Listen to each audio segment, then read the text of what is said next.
बहुत बहुत स्वागत है दोस्तों आपका मेरे एक और वीडियो पे। दोस्तों आज मैं शादी में उत्तराखंड देहरादून की तरफ गया हुआ हूँ, तो माइक मेरे पास नहीं है, तो मैं सिंपल अपने फ़ोन से ही ये वीडियो बना रहा हूँ। क्योंकि कुछ लोग बोल रहे थे कि भैया प्लीज़ दिखा दो आपको कल कितना मुनाफा हुआ। हालांकि मुझे पता था कि ऐसा तो नहीं होगा कि मैं एक ही दिन में लाखों रुपया कमा लूँगा, लेकिन हाँ एक अच्छा खासा एक स्मार्ट गेन आज पॉसिबल था, जो कि हुआ भी है। जैसा कि आप देख सकते हैं कि 1.38% का मुझे गेन हुआ है। अब कई लोग बोलेंगे कि भैया जो लार्ज कैप है वो तो बहुत भागे हैं 2.5% के आसपास, तो आपका इतना कम क्यों हुआ? क्योंकि भैया मैं शुरू से बोलता आ रहा हूँ कि मेरा portfolio small mid cap heavy है, स्मॉल मिड कैप हैवी है।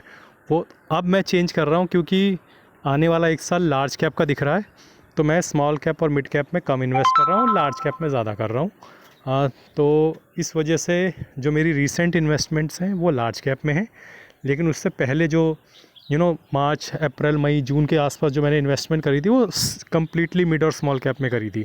तो मेरा पोर्टफोलियो में अभी भी 70% के आसपास, 70-75% के आसपास स्मॉल और मिड कैप है। तो इसी वजह से तो क्योंकि स्मॉल और मिड कैप तो इतना नहीं बढ़े हैं, तो इस वजह से मेरा पोर्टफोलियो भी इतना नहीं बढ़ा। लेकिन हाँ, जो मेरे लार्ज कैप के फंड्स हैं वो 2-2.5% भागे हैं। और जैसा कि आप देख सकते हैं कि कल यानी कि 22 नवंबर को मेरे किस फ़ंड ने कितना रिटर्न दिया है आप देख सकते हैं कि मोतीलाल ओसवाल मिड कैप ने लगभग 2506 रुपये का 1% का रिटर्न दिया है। कॉन्ट स्मॉल कैप ने 1816 लगभग 1% का रिटर्न दिया है। तो 1% का return mid cap small cap में ठीक है, कल इतना ही भागे थे वो, तो आप क्रॉस चेक भी कर सकते हैं कि बराबर दे रहा है नहीं दे रहा। निपॉन इंडिया स्मॉल कैप 1432 रुपये लगभग 0.75, हाँ इतना ही भागा था कल स्मॉल कैप वैसे तो। HDFC large and mid cap 1.47। अब ये जो है लार्ज एंड मिड कैप जिसमें मैं डाल भी रहा था, ये कॉम्बो है लार्ज और मिड का, इसमें सिर्फ लार्ज कैप नहीं होता। लेकिन अकॉर्डिंग टू द सिचुएशन अगर फंड मैनेजर को लगता है कि मार्केट में इस वक्त लार्ज कैप में डालने में फ़ायदा है तो वो लार्ज कैप में डालता है। जैसे मैं बता रहा हूँ तो फंड मैनेजर तो मुझसे भी बहुत ज़्यादा इंटेलिजेंट है, उनके पास तो बहुत सारे सोर्सेज हैं, वो इस वक्त लार्ज कैप में ही इन्वेस्ट कर रहे होंगे। तो लगभग 1.5% का रिटर्न है HDFC लार्ज एंड मिड में। उसी तरीके से HSBC लार्ज एंड मिड में 1873 रुपये लगभग 1.14% का गेन है। कॉन्ट मिड कैप में लगभग 1.66% 2385 रुपये का गेन है। कॉन्ट मिड कैप ने कल आउट परफॉर्म किया है इंडेक्स को, क्योंकि मिड कैप इंडेक्स कल इतना नहीं भागा है, लेकिन 1.66% कॉन्ट मिड कैप भागा है। कॉन्ट का मैं देख रहा हूँ फंड बिल्कुल अलग ही चल रहा है, जिस दिन सब भागते हैं उस दिन कॉन्ट कम भागता है, जिस दिन बाकी कम भागते हैं उस दिन कॉन्ट ज़्यादा भागता है। आई डोंट नो इसने कौन से फंड्स में इन्वेस्ट कर दिया है, लेकिन कॉन्ट का थोड़ा सीन ऐसा ही चल रहा है। जब सब परफॉर्म करते हैं ये लेस परफॉर्म करता है, अंडर परफॉर्म करता है, और जब सब बेकार परफॉर्म करते हैं, अंडर परफॉर्म करते हैं, तो ये अच्छा परफॉर्म करता है। निपॉन इंडिया लार्ज कैप लगभग 2%, क्योंकि ये प्योर लार्ज कैप है, तो आप देख सकते हैं 2% से ऊपर का रिटर्न दिया लगभग 2712 रुपये का। और HDFC टॉप 100 फंड ने लगभग 2751 रुपये का, दोनों ने 2% से ऊपर का दिया है, लगभग इतना ही भागा था कल। और जो निफ्टी 50 है वो 2.5% के 2.38% भागा है। लेकिन दोस्तों ये जो निपॉन इंडिया लार्ज कैप है ये सिर्फ निफ्टी 50 में इन्वेस्ट नहीं करता, इसके अलावा भी थोड़ा जो नेक्स्ट 50 कंपनीज़ होती है उसमें भी इन्वेस्ट करता है। तो आप देखेंगे कि ये उतना नहीं भागा, थोड़ा उससे कम भागा है, तो उसमें ऐसी कोई हैरानी वाली बात नहीं है। जो एक्सक्लूसिवली निफ्टी 50 फंड होगा, जैसे आपने निफ्टी 20 ही पकड़ लिया, तो निफ्टी 20 तो 2.38% भागा होगा। लेकिन निपॉन इंडिया लार्ज कैप में लार्ज कैप के अलावा और भी फंड्स होते हैं जो नेक्स्ट 50 कहलाते हैं, उनमें भी ये इन्वेस्ट करता है। HDFC का भी सेम है, जो नेक्स्ट 50 है उनमें भी इन्वेस्ट करता है, तो ये भी 2%, तो फिर भी ये भी भागा है कल 2751। तो काफ़ी हैंडसम गेन हुआ है कल निपॉन इंडिया लार्ज कैप और HDFC टॉप 100 फंड में, लगभग 2700 रुपये, और बराबर ही परफॉर्म किया है दोनों ने। एडलवेज मिड कैप में लगभग 1512 रुपये का 1.26% का गेन।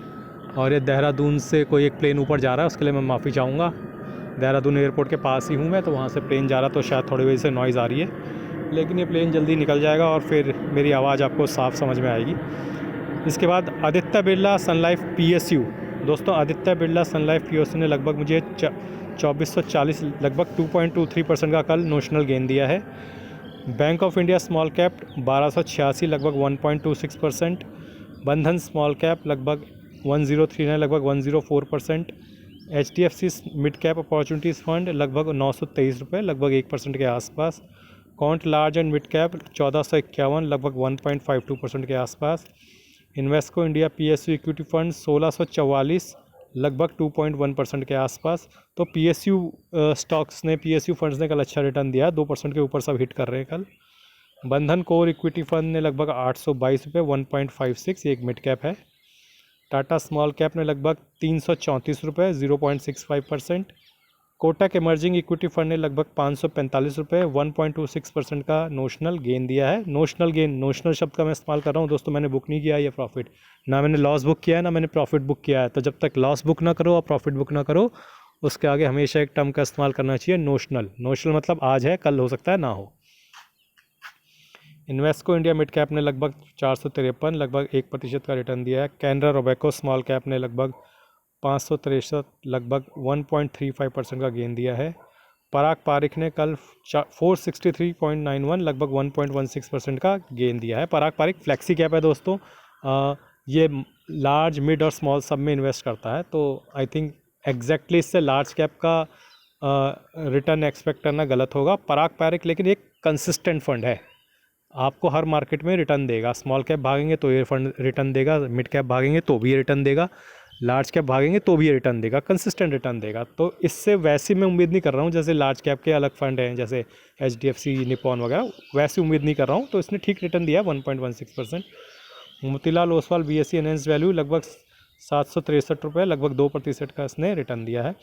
कॉन्ट इंफ्रास्ट्रक्चर फंड लगभग 886 रुपये, 2.43% का रिटर्न दिया है। निपॉन इंडिया ग्रोथ, ये एक मिड कैप फंड है, 356 रुपये, 1% का रिटर्न। मोतीलाल ओसवाल डिफेंस 321 रुपये, 1% के आसपास। ICICI prudential Bharat 22 fund of fund, इसने 720 रुपये का रिटर्न दिया है, लगभग 2.74। तो सबसे बढ़िया रिटर्न मुझे कल ICICI prudential Bharat 22 fund of fund ने दिया है, लगभग 2.25%। इन्वेस्को इंडिया इंफ्रास्ट्रक्चर फंड 146 रुपये, 1.58%। HDFC डिफेंस फंड 129 रुपये, 1.52%। Nippon India power and infra 105 रुपये, लगभग 2.38%। तो भैया सबसे अच्छा रिटर्न मुझे लगता है कल ICICI प्रूडेंशियल भारत 22 ने दिया है, उसके बाद Nippon India power and infra fund है 2.38%। तो ये है कहानी कल की। और आई थिंक आज और अच्छी न्यूज़ आ रही है दोस्तों, क्योंकि आई थिंक BJP जीत गई है महाराष्ट्र में, और अगर आज मार्केट खुली होती तो निफ्टी 300-400 पॉइंट और ऊपर भाग जाता है। लेकिन अब देखते हैं मंडे को क्या होता है। लेकिन आज से मंडे आने में लगभग 2 दिन का समय है, और बीच में कोई किसी के ऊपर रॉकेट मार सकता है, आप समझ रहे हैं ना, कोई जंग डाल सकता है, कोई उधर से रॉकेट मार सकता है, कोई उधर से रॉकेट मार सकता है।